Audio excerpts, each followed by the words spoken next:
with Bad Mormons. I'm Charlotte. I'm Mandy. And we're two sisters who are not good at being Mormons. And we make a lot of bad decisions in our lives, and we like to get drunk and record it for our parents to hear. Prosperity. In the whole world. Our potential employers, the President of the United States. Listen, when Anybody. I join the city council, this is not going to bode well for me. Hey, cheers. Hey, cheers. Let's take our shot of whiskey since we're not feeling super well. We're under the weather. Ahoy. Ooh.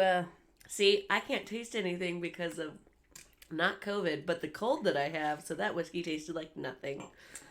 That's dangerous. You're telling me. Yeah, there's a horrible sickness going around that I'm just at the tail end of, and Charlotte's at the Very beginning of. Thank you, Mandy. Thank you for this wonderful gift you gave me. Listen, I'm pretty sure I got it from Craig. Oh, he didn't get this sick. Well, he never gets as sick as we do. Because he doesn't drink like He's we got drink. the immune system of some kind of superhero. Anyway, we missed you guys. We didn't missed you. I'm record so last sorry. week because Charlotte went to Arizona, hence why there's a lapse in the sickness. I totally thought that I was going to get COVID 100% again. I was like, hey, you know what? When you want COVID, go to Arizona. That's where you get it. And when I came back and I felt totally fine, but Mandy felt like dick, I was like, you know what? Let's take some COVID tests just to be careful. Yeah. Let's make sure we don't have it. Both of them came back negative, and I was like, okay, great. Then I started getting the sore, itchy throat. Mm-hmm. But like 3 people in my conference that I went when I went to Arizona with, tested positive for COVID. So I was like, oh, motherfucker. Can we call this episode COVID Zona? Yes, we can. Write it down.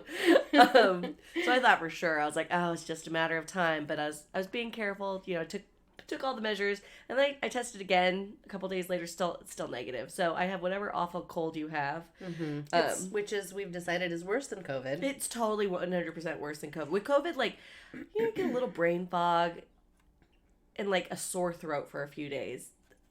You're not really feeling sick. Like this, I feel sick. And of course, this is for us, Right. Some people die. Like, people are dying over it, and we luckily did not have that I've had terrible. it twice. Apparently, nobody else has had it in this household twice except for me.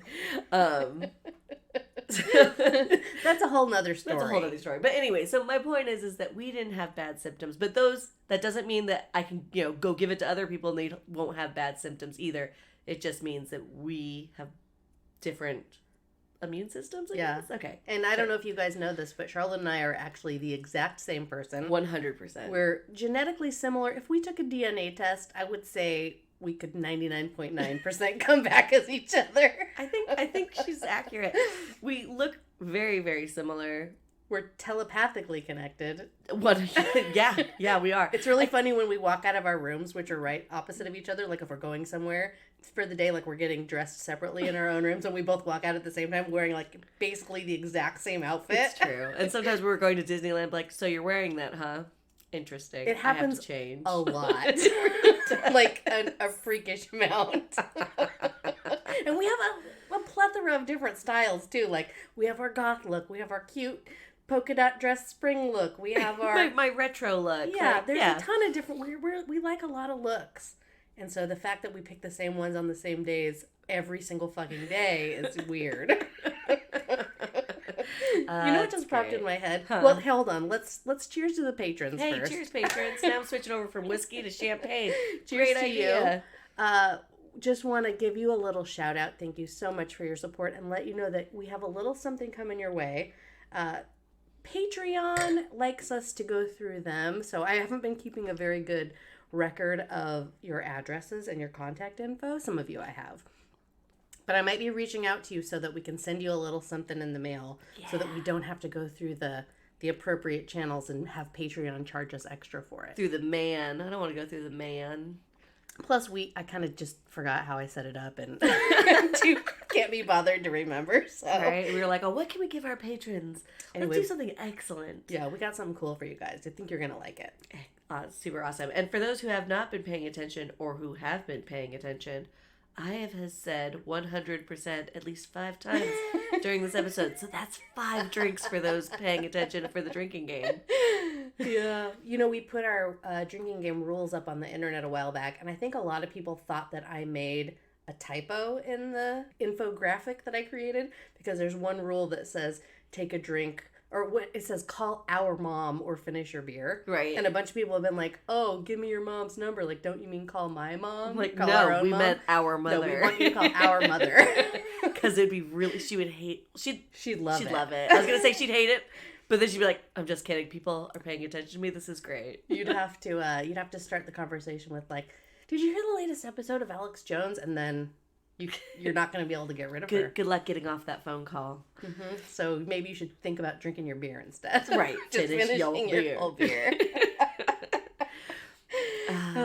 Okay. I forgot what I was going to say before. I was like, we can't get too far off track. And now we're already way off track. But something about we're the same person.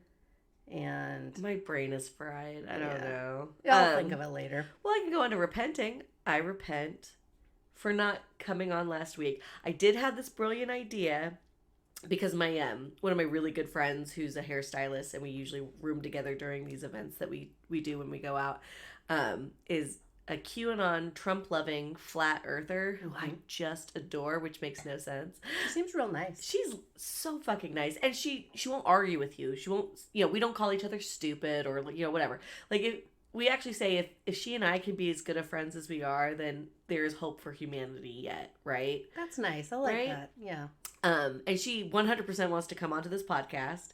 I even told her, I was like, hey, listen, we preload questions so that you don't feel like we're ganging up on you or anything like that. Of course, we're not going to be rude to her because we're just not rude people, and she's my friend.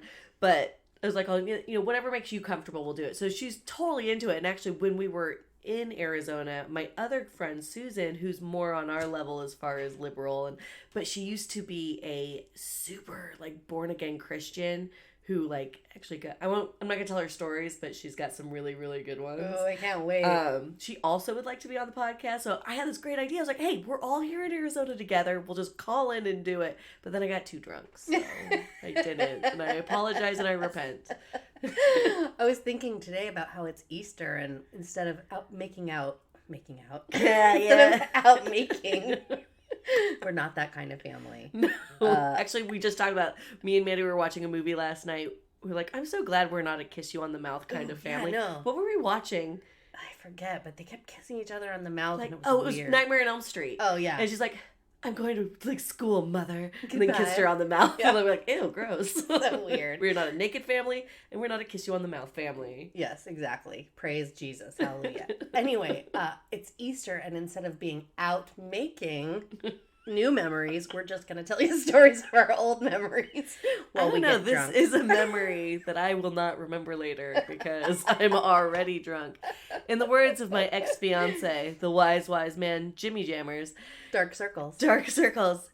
If you have a cold or whatever, it's a virus. You can't get rid of it anyways. You might as well just start drinking. Solid. Throughout the entire sickness so that you don't care as much. Solid advice. Really I solid. think so. Whether it's champagne or NyQuil or whiskey. Just drink a mixture something. of both. That's what I'm on. All three. Triple yeah, sevens. It's a triple threat. I have something to repent for also. Oh, good. I repent for never, ever hearing about Wombat Wednesday before our last recording. Because now I follow it on Instagram, and it's the highlight of my day. So thank you, Australia, for Wombat Wednesday. I'm very much enjoying that. And I should probably actually repent for just now trying to change our pump-up music from You're the Best Around from Karate Kid to Sexy and I Know It by LMFAO. That was not a good choice. She was wrong. I was like, I guess I kind of like that. I was more Right Said Fred, I'm Too Sexy For, which I still think is a great idea. But, we're like, this is kind of pump-up music, the LMFAO song. And I'm like, and then we're just like, no, this song fucking sucks. It really sucks. It reminds me of Las Vegas. Kind of. But not in the best way. Okay, I also just want to point out, just because it popped into my brain, I'm so sorry, I'm drunk, was 10 minutes in. Here we go. Strap in, everybody. We stayed at this hotel in Arizona called Adeline, and the pictures make it look very, cool. You know how, they've taken old, motels and have made them like mid-century modern, and it's kind of cool, right? The Schitt's Creek of the Yes, hotel industry. So like this one was totally like a motel. It actually reminded me, you'll love this, of the very end scene in Poltergeist. Mm-hmm. You know, so it was like that, but they had revamped it to be like this. I'm picking up what you're putting down. Yes, and so you know it's like WTF. But where's the fun? You know, so it's trying to give you all these like picturesque places to do it. And so when you're looking at it like on Instagram, like, oh my God, this is going to be amazing. I'm going to bring so many outfits. There's going to be so many photo shoots. And then you get there and it's not terrible right off the bat. You're like, okay, yeah, I'm into it. This is kind of cool. And then like they have like, you know, at the Cosmopolitan, there's just loud music and there's like 75 people in a pool that can only fit 20. Yes. It has that with a shitty DJ. And no. And like there's like 3 places to take pictures. That's pretty much it. And then the rooms are filled with cockroaches and mold. And like hell no. I had a cockroach under a cockroach underneath a plastic cup, and I said good morning to him as I peed, but I didn't know what to do with him. And then after like 3 days I felt really bad. I'm like, you're probably really hungry, I'm so sorry. So I finally found something I could put underneath of it, and then drunkenly tried to take it out, and then it like escaped twice.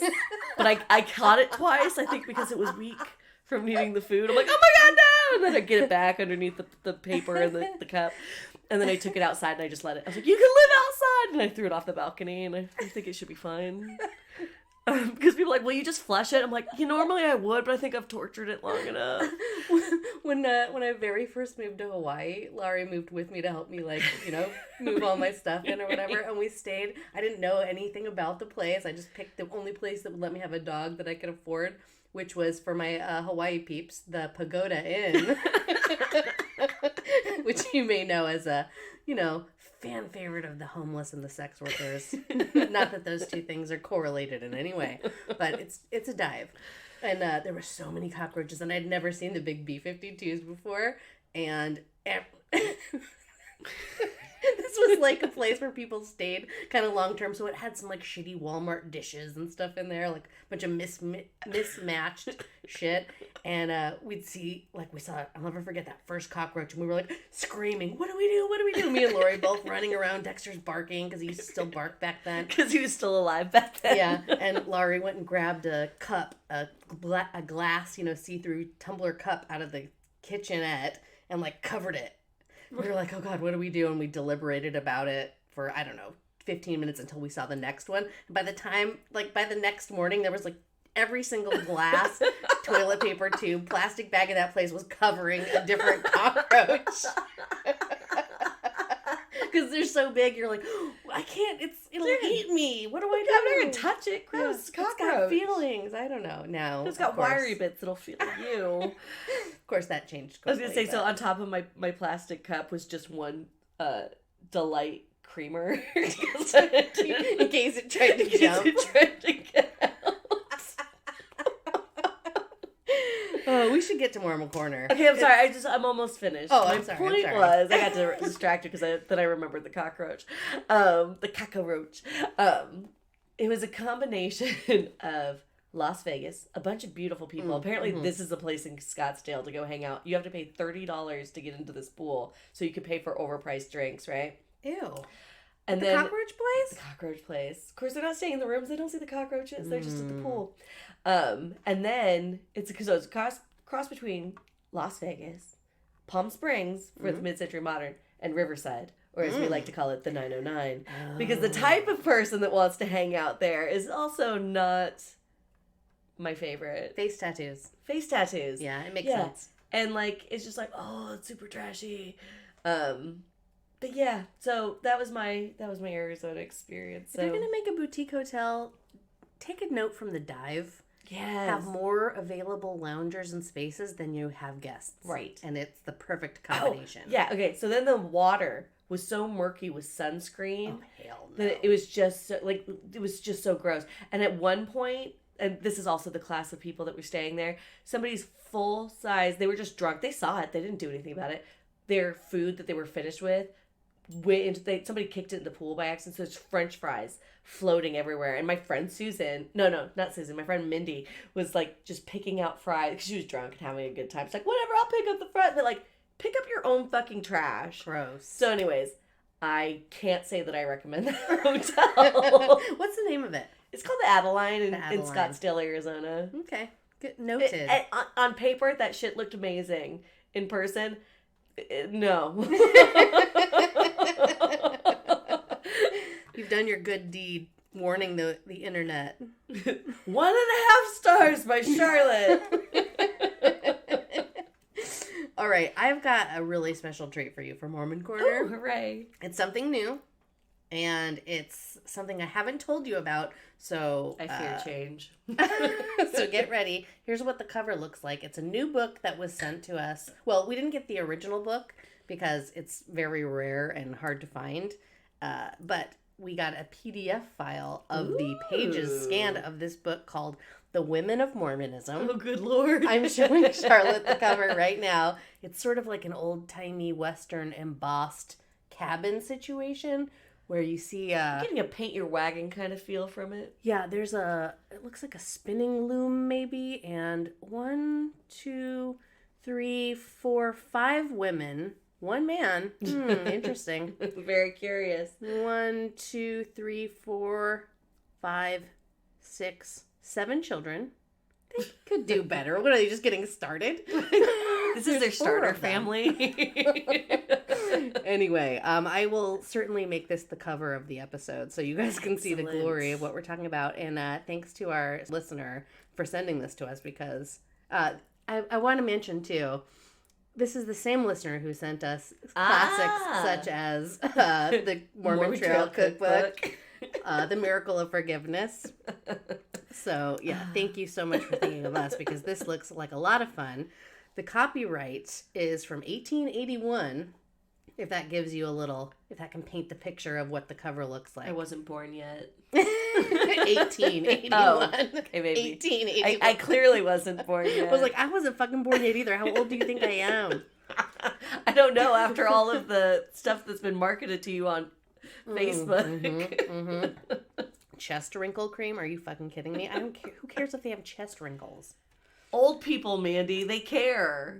Okay, listen to this. I'm just going to read you, we're going a little long already, so I'm just going to read you the dedication and the publisher's note before even getting into it. We'll save the rest of it for later. But the dedication says, "To the happy wives and mothers of America, whose homes are protected from invasion by the majestic arm of the law, to those whom the wail of their firstborn is sweeter than the music of the spheres." They talk about semen? No, they're talking about hearing his baby scream. Oh, gross. And how it sounds good. Anyway, because that babe is the pledge of the united affection of, and then the letters get really big, 1 man and 1 woman. And then it goes back to the normal size of a font. To those whose children do not bring with them a birthright of sorrow, and whose motherhood is not a badge of shame, this book is appealingly dedicated to some of the women of Mormonism. I think I'm a little drunk. What? What I'm getting from this is if you're not a woman of Mormonism, then your motherhood is a badge of shame. Oh, okay. And your children bring with them a birthright of sorrow because you're not Mormon. That's the way I'm reading it. You're not going to have an eternal life, is what they're saying. I'll take a screen grab of this and put it on the internet if anybody wants to have a discussion about it, but I'm pretty sure I'm not drunk. I would love to have a discussion about it, but I was like, I think my feeble brain cannot comprehend. Maybe it's because of my sorrowful, empty womb. Maybe. Well, listen to this. I'm just going to read you the publisher's note and the editor's preface, okay? So, this says, I'm going to try to read it as best I can. With an earnest desire to have some part in the great work of redeeming the large, beautiful, and populous territory of Utah from the tyrannical and degrading evil which holds it in its mighty grasp, and which is ruining the souls and bodies of thousands of men and women, the publishers sends forth this work. sends forth this work. Sorry. So there's this problem where my brain shuts off when I get bored. Like, Is that boring? That no, sounds it's so not boring. good. It's that I'm like, I don't understand. You're talking nonsense. Can no longer hear you. Brain melting. Oh, no. Well, it's not going to be good for a podcast then. No. I'm just saying my specific brain. Okay, well, basically, so far, there's tens and thousands of women in Utah which are falling to the tyrannical and degrading evil. And this book is for them. Excellent. Okay? The publisher is confident that will impart information which will astonish its readers. It hopes that will exert no small influence in molding public opinion, thus lead to an energetic demand upon Congress for right and efficient legislation, and direct the sympathies of the people to some practical end, and increasing the means of the various redeeming agencies that are operating in Utah and its adjacent territories. So I'm getting that the point of this book is to let people be polygamists. Maybe. Well, yeah. I don't know. There's There's nothing against the law about being Mormon. right. So why do you need Congress? Well, Okay. yeah. Okay, go. All right. Go. Yeah. In order to give this book here, the greatest possible circulation, it will only be sold by subscription. Well, you just fucking shot yourself in the face with that. Well, yeah, because one, they won't get published by anybody. They, two, potentially could keep all the profits. Sounds like something Mother would do. Yeah, but if your whole point is to astonish your readers and have influence in Congress and molding public opinion, Chuck Tingle? every effort has been made to have it thoroughly accurate and reliable and to issue it in an attractive style. The illustrations are chiefly portraits of some of the most prominent persons who are working in various ways for the redemption of the inhabitants of Utah from the terrible bondage for which they have been held, and have been engraved expressly for this work at great expense. Oh, the illustrations have been engraved. Shit. I guess that's how they did it in the old days. I'm going to tell you the contents of the book so that you have something to be tantalized about. Okay? We've got Chapter 1, The Case Stated, Polygamy as a Religion and as a Social System. There it is. Chapter 2, The Origin of Polygamy.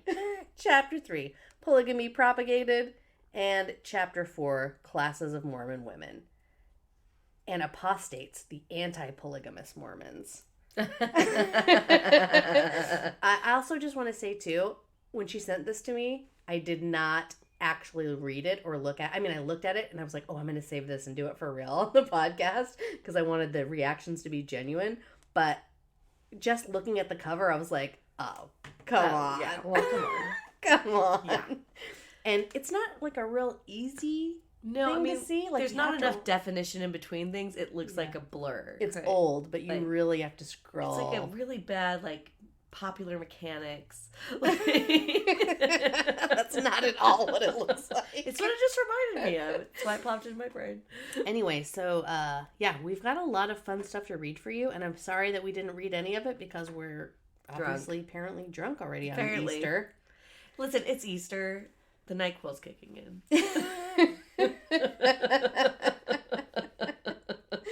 So look forward to that. Look forward to more Mormon Corner. We're going to switch it up a little, and we're going to take you into the women of Mormonism, circa 1881. It's about goddamn time. Whew,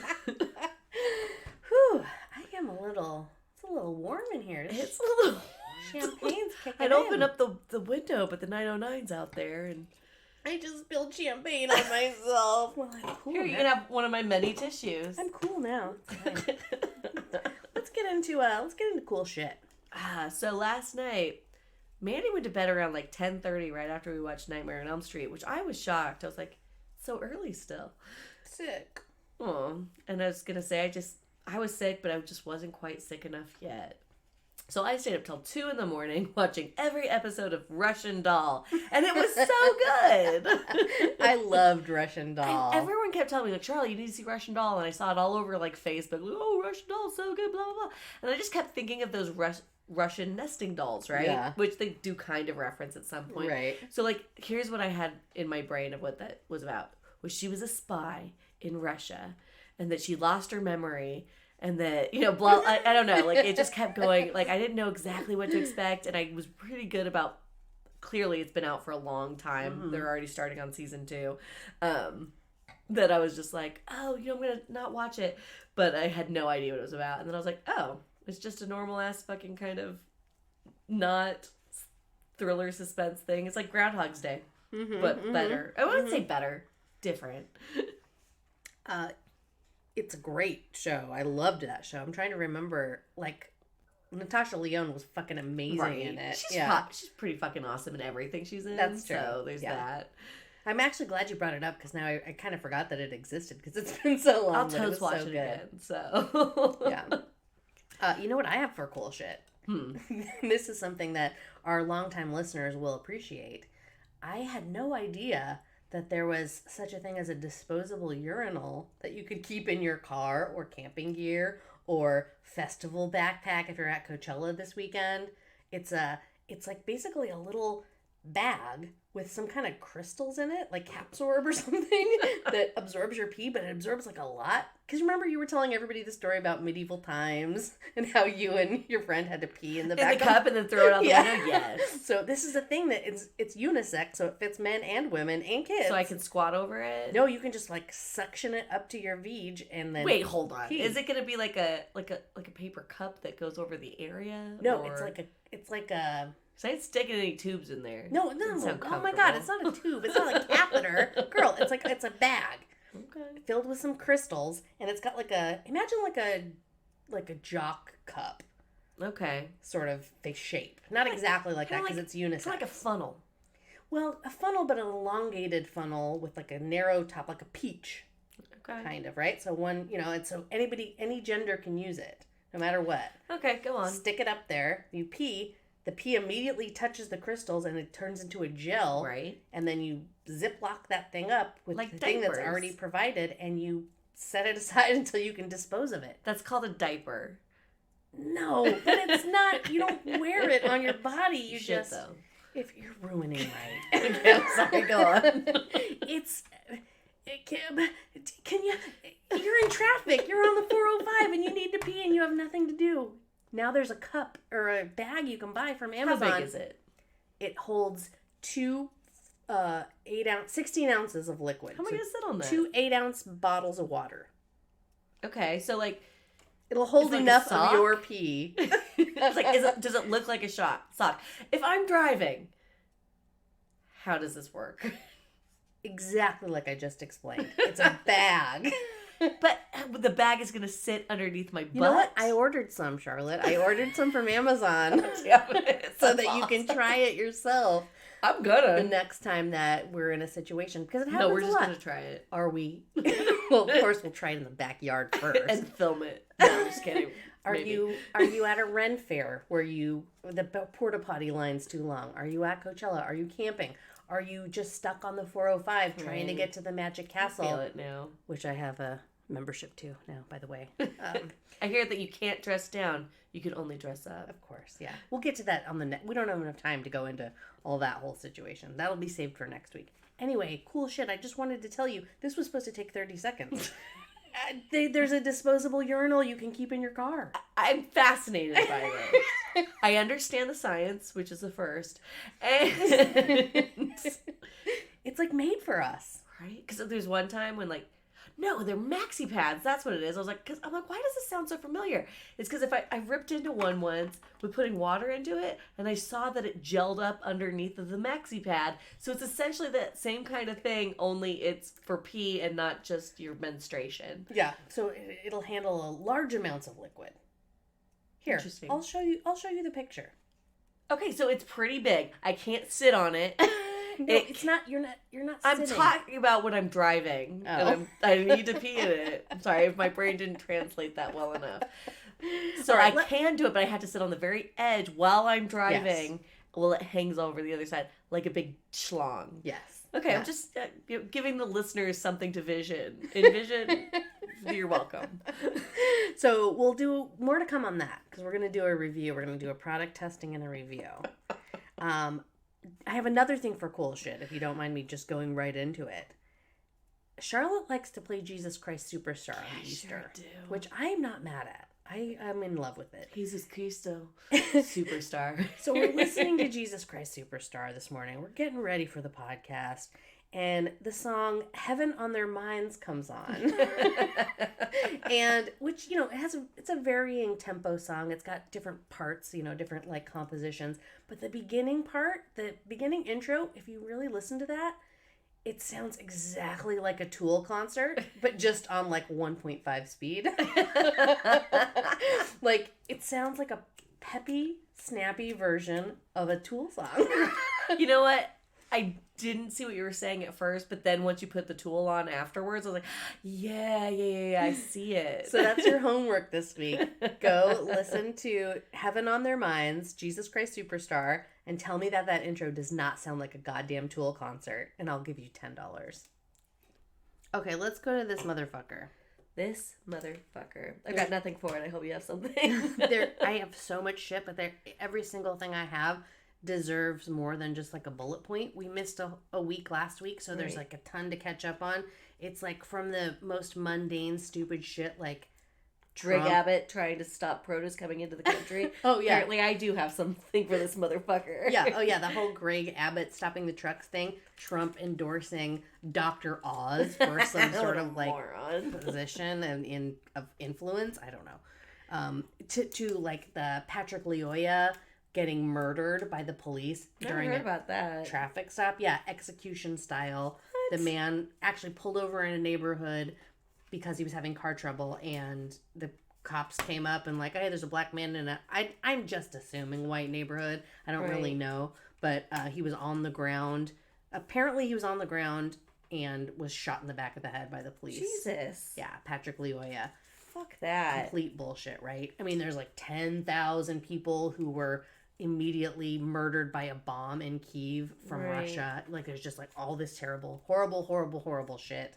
And frankly, I'm struggling with finding the balance of like, you know, we talk about this on the podcast a lot, you know, being in the echo chamber that you want to reflect your life, and also not being blind to the plight of innocent people, and, you know, not burdening yourself because it doesn't feel good. Right. You know what I mean? You have to have that balance between the two things, and that's what I think we try to like do on the podcast, albeit drunkenly and terribly. Right. But at the same time, you know, you can't overwhelm yourself by seeing everything. Sometimes it's too much. And then, but you can't also turn a blind eye to shit. Yeah, you have to be aware of what's going on. Right. You know, you can't help people and you can't do good if you don't know what's happening. If, you know, it doesn't affect you. Like, it's more important for you to be paying attention because it's not affecting you, and you need to stand up for other people. Exactly. Absolutely agree with you 100%.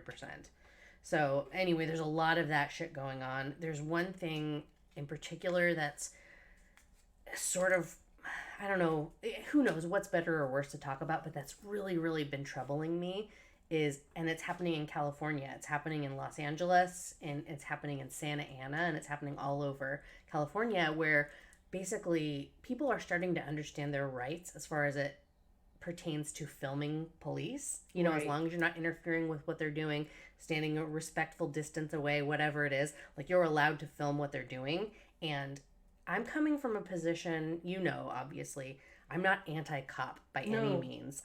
We need them. I love the police. They are part of our society. There's I know a lot of good people that are cops. I know, you know, obviously there's a lot of fucking people who take advantage of the power that position gives you. But I'm not anti-cop at all by any means. I am pro-transparency, and I am pro-civil rights and human rights. Right. So people are starting to realize that they can film the police and do it legally, even though every single cop, if you try to film what's going on, if they try to get rid of you or try to move along, get out of the street, get in the street, whatever, like try to get you to stop filming them, chances are they're probably doing something they shouldn't be doing. Right. You know, body cams are off. There's a lot of shady shit that goes on with shady cops.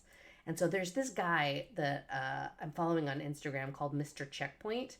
And he also has another account called Always Film the Police, where he basically goes and he knows the laws. He knows exactly what he can and can't do. He asks them if their body cams are on, and they've started to get to know him. Right. Because he's annoying. He's like a little fly that's always in their business and basically making whatever they're doing transparent to the whole world by filming it and putting it on YouTube. So they've started doing this thing where they start playing Disney music really loud in the background or any sort of heavily copyrighted music. That's fucked up. Right? Right? I know, exactly. So that any of his videos that get posted are immediately shut down because of copyright laws. So there was a situation, and I've been following this for a little bit, but there was a situation that happened in Santa Ana just last week where this whole neighborhood, you know, it's not an affluent neighborhood, but like an upper middle class neighborhood, was awoken in the middle of the night by cops blaring Disney music. And everyone's coming out into the street like, what are you guys doing? What are you guys doing? And, you know, one particular guy happened to be like a city councilman.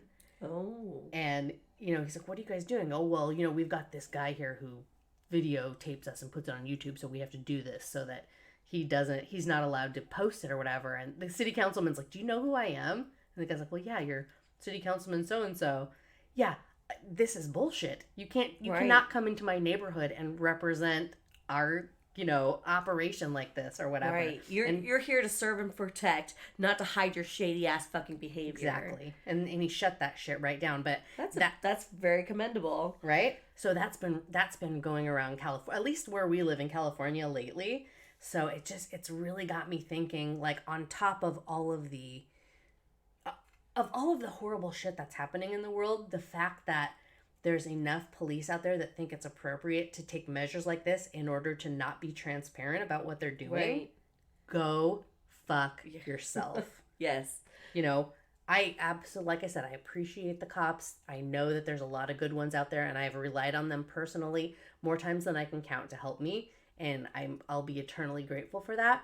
But you have to have integrity. Right. You have to have honor, as cheesy as that sounds, and you have to be transparent about what you're doing. If you have something to hide, you're immediately, there's something wrong. There's something wrong, right. You know, if you can't do your job without blaring Disney music, you're not doing it right. I do have one thought, though, I'm no sound mixer, don't get me wrong, so I don't know. But from what I've learned from my days of stagecraft in high school,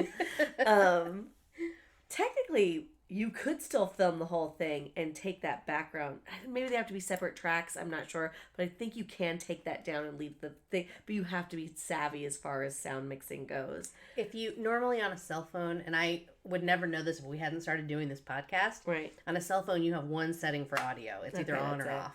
So it's like you can't hear the dialogue that's happening between him and the cops, which is a lot of, is your body cam on? Why isn't your body cam on? What are you doing to that guy? Why is he in handcuffs? So the dialogue really adds a level of dimension to the video that you wouldn't see if it's just a guy going back and forth with a camera to a cop. You would have no idea what's going on. Or if you subtitled it. Yeah, exactly. Which he does. He subtitled as well. Yeah. But then there's complications, or that actually gives a level of, well, is he making up those subtitles? Right. Which is the whole point of the cops doing that. Right.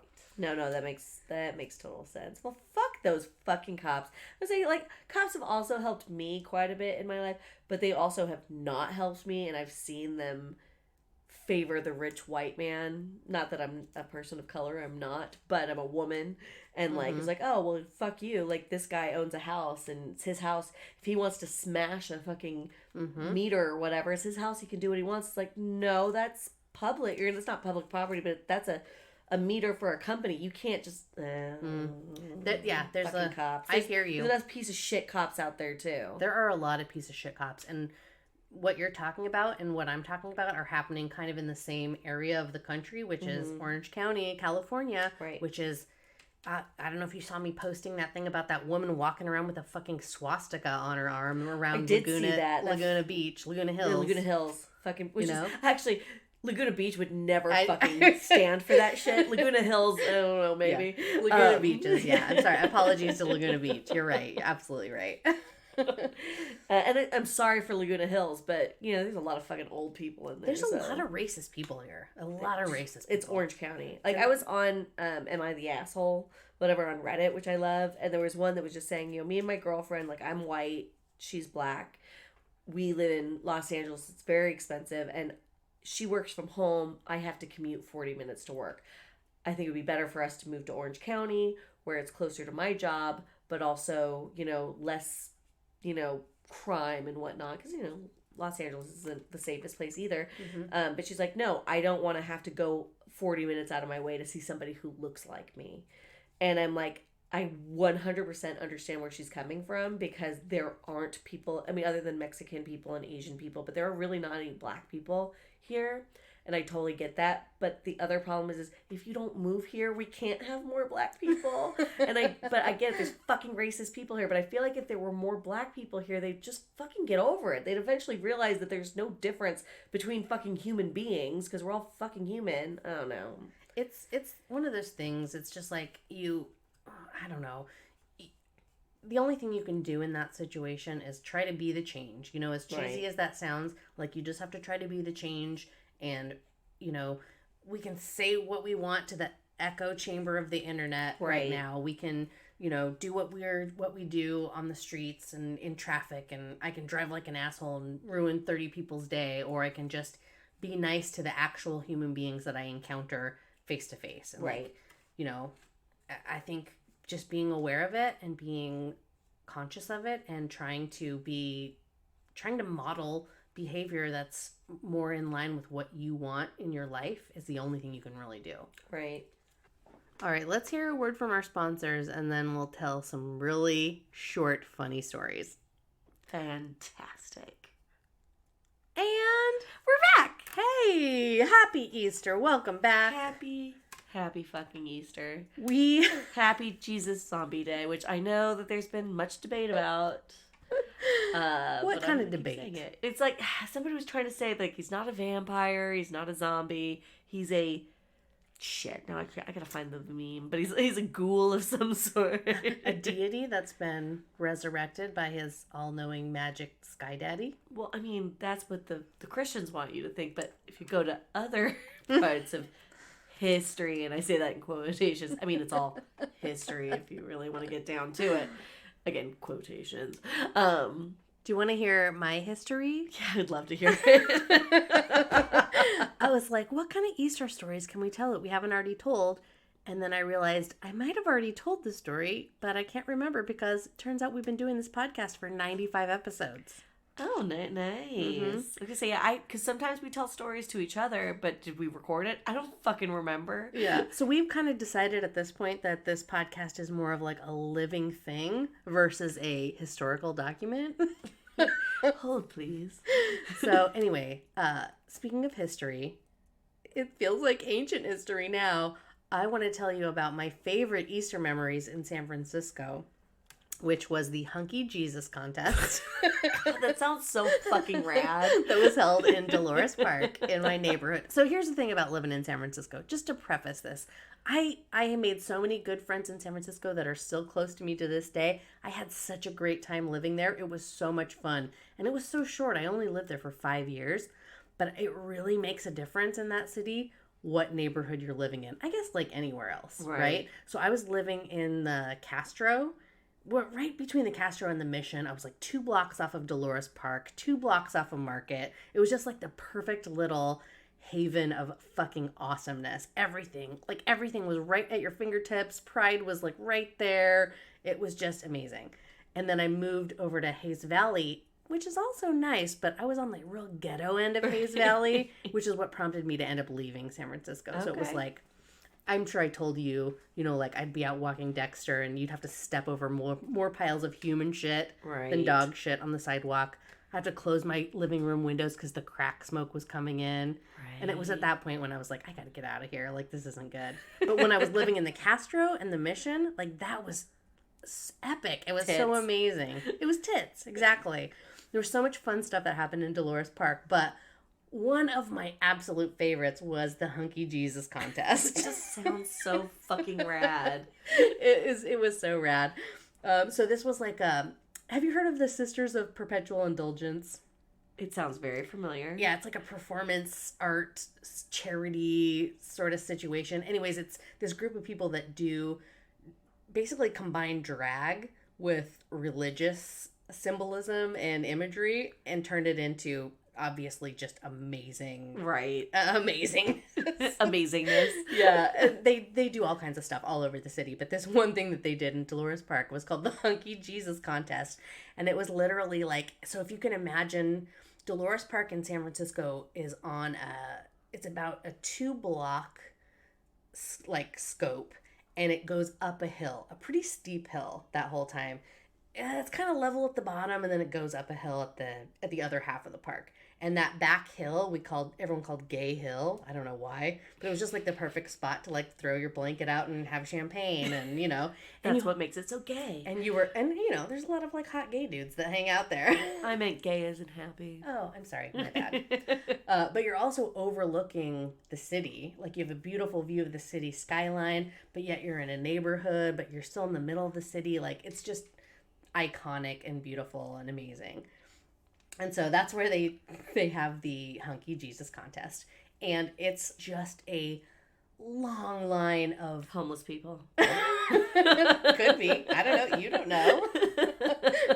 But a lot of men that look like Jesus, but that are very scantily clad and buff. Yes. And it is the best Easter you could possibly imagine having. He has risen. Because everyone just sits there and you judge who's the hottest Jesus. Anyway, it's... I want to be a part. Can we go to San Francisco next year? I kind of want to move back there after telling the story because it's like we don't do enough fun stuff like that here. Right? Racist Orange County would never have a Hunky Jesus contest. No, we could do it. Unless we started it ourselves. Be the change. So long as it's a white Jesus. That's going to be our first barrier we break. Anyway, like I said, it's not a long story, but it is like a very fun Tell me memory. The hottest Jesus you saw. Oh. In detail. I'm pretty sure I have a picture of it. I don't know if you can explain Put something on exquisite the internet. Like that. Some of them bring crosses with them. Some of them don't. Some of them are strapped to crosses. Made of paper mache, of course. God. Some of them have an entourage of like Marys and whatever's with them. It's a whole production. Do you think they still do it? Of course they still do it. In fact, they haven't been doing it for COVID.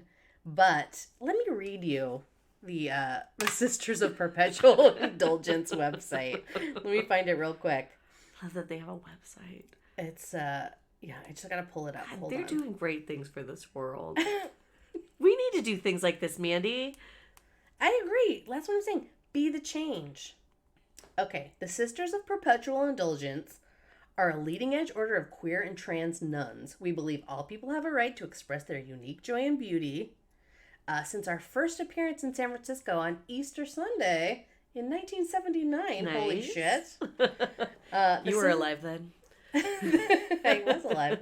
The sisters have devoted ourselves to community service, ministry, and outreach to those on the edges, and to promoting human rights, respect for diversity, and spiritual enlightenment. We use humor and irreverent wit to expose the forces of bigotry, complacency, and guilt that chain the human spirit. Do they have a donation page? They do. They have a donate. They have a volunteer. They are a 501c3 nonprofit. And what's their website?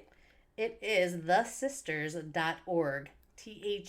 Sisters.org. We will also share that on all of our social medias. Yeah, it's an amazing group of people. I was like, I want to give money to them because they're doing awesome things even if I can't participate. Yeah, they really are amazing. Sweet. So yeah, that's of my Easter memories, which I do have many. That's one of my favorites. Yeah, that's awesome. So my story, I cannot for the life of me remember whether I've told this, but I don't care.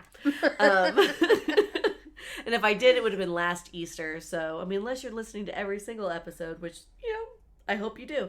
But if you don't, then you get to hear it for the first time today. And it's not that good. you better, with an intro like that, you better wow us, Charlotte. Picture it. It's Easter 2006. I think 7 maybe. 2007 is when I moved to San Francisco. 2006. You were here for this, correct? Mm-hmm. Okay. So then, picture it. Easter 2006. Me, my sister Tiffany, and our boyfriends fiancés have moved into a house together on F Street in Bellingham. Like normal people do with their sisters.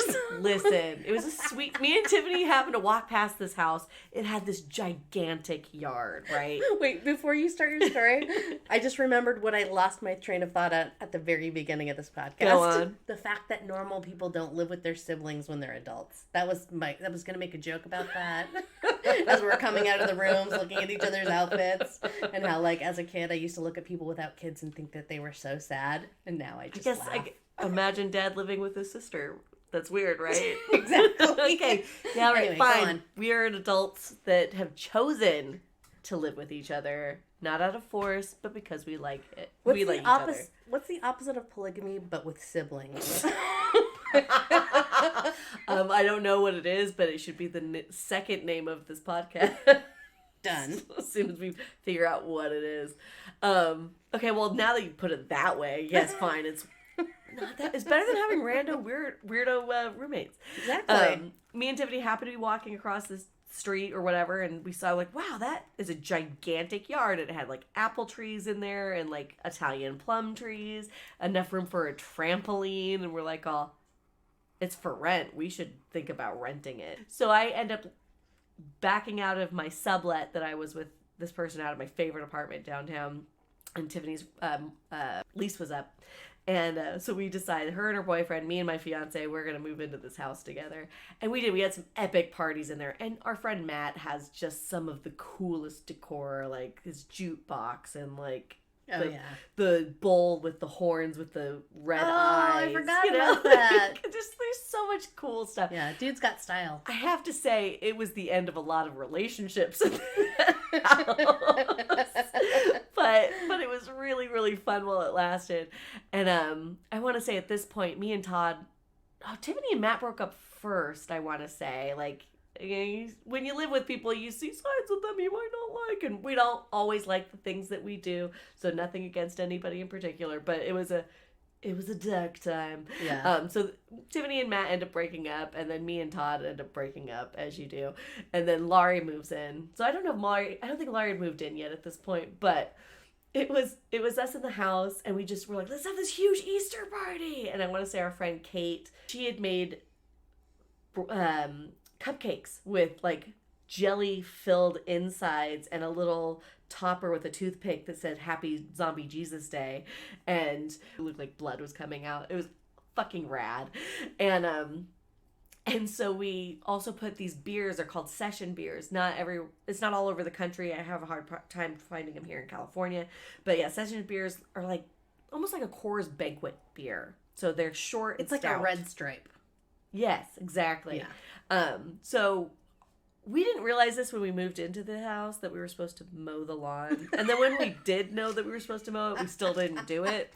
So this lawn, this gigantic lawn with all of these trees and, trampoline could fit there, was totally overgrown. Like, let's just hide beers out in the yard. Wait. Wasn't there a situation where your landlord was like, aren't you supposed to be mowing the lawn? And you're like, well, you didn't give us a lawnmower. Yes. Well, there was two parts to that. One, I'm from California. We don't have a gardener. I'm confused. And two, they're like, yeah, we're like, you didn't give us a lawnmower. How are we supposed to mow our lawn? Thinking, I don't know, it should be. So they actually did end up buying us a lawnmower. So funny. As being a lifetime renter, and the audacity of asking your landlord to provide you a lawnmower. And mind you, this was like a company too, so I was kind of shocked they did it. I did at the time. I really, as a person who had not rented and again came from California, when I was like, well, I'm surprised you don't have a gardener who's doing this for you. And two, will you expect me to do it? Landscaper, please. Landscaper. Fine. You're right. You're correct. They did at one point before they bought us an electric lawnmower, gave us a push mower. Oh, yeah, I remember that. At this point, the lawn was so fucking overgrown. Good luck with that. And it was like, ow, this hurts. Like, I don't want to do this. So they did end up buying us a lawnmower just so that we would mow the lawn, which we rarely ever did. Okay, sorry. It's Easter. It's Easter. Picture jelly-filled cupcakes. Hiding beers in the overgrown lawn. So I had a rule, as I do. I have lots of rules. I'm a rule person. If you're going to play croquet, one hand has to have a cocktail in it. The other hand is for hitting the ball. That's true. That's a rule. It is a rule. This other rule was I've hidden 12 session beers out in the yard. Actually, it might have even been more than that, because how many people were there? It doesn't matter. They come in a 24-pack. Okay, so I had 2 cases. Okay, so that's 48 beers. beers hidden in the yard. And I told From 12 to 48. That actually makes a lot more sense now that you say that. That's funny. I said, rule is you find it like an Easter egg, right? But you can't just hoard it. You have to pound it. And then, keep the bottle cap. Like, I don't expect you to keep all the bottles, but keep the bottle cap so that way we know if we've missed any beers. Because, again, I'm going to have to mow this lawn at some point. Good thinking. Right? I'm kind of smart sometimes. So we had gotten all the beers. We had a barbecue. It was delicious. I remember steak being delicious. But, yeah, we'd find our beer. We'd pound it. And then we'd go on and find the next beer, pound it. And then by the end of it, I'm counting all my bottle caps. And I'm like, I'm missing one. Shit. I'm like, fuck, where is that bottle? Like, where's that bottle? Where could it be? And I kind of remember where I hid all the bottles. I could not find that fucker to save my life. Because some of them were up in the trees. Some of them were in the grass. Like, they were everywhere. And yeah, so every single time for the next month of me mowing the lawn, I pretty much just shielded my face. I'm like, please don't hit me with glass. Please don't hit me with grass. Because I'm pretty sure there's a beer out there. I never did find it. We were there for at least another year. So somebody probably just threw the bottle cap away.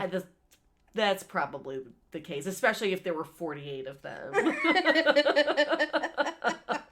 But yes, happy Easter. And with that, I feel like we should just remember, one, to be excellent to each other. Right, and I think we've covered some ways of doing that. Again, you can come from different backgrounds, different ethnicities, different cultural beliefs, and you can still love each other because we're just fucking people and everybody's pretty rad. And you know what? Jesus, he rose for your sins. He sure did. And he died for your brains. And he hung out with prostitutes. Because he's a zombie. That fucks prostitutes? Wait, I feel like we're on 2 different pages here. I was just thinking about Jesus Christ Superstar. Hey, listen, if you're enjoying our podcast, why don't you head on over to Apple Podcasts and think about leaving us a review. We're on all the social medias. Facebook, Instagram, LinkedIn, MySpace, Tinder. No, that's nice. Check out our website at FHEBadMormons.com. Send your stories to us at FHEBadMormons@gmail.com. Get our official merch on our TeePublic link, which is on our link tree, which is on all of our social medias. You become a patron for as little as $3 and as much as you want to give me. And finally, check out our YouTube. We're up to 83 subscribers. Did I say I was going to do something? Oh, if we get 100. I don't know, but it's almost 100. Tits. Not my tits, but somebody's tits. And yeah, we really appreciate you guys listening. And as long as you're here listening, we'll keep embarrassing ourselves for you. So thank you, and we'll see you next week.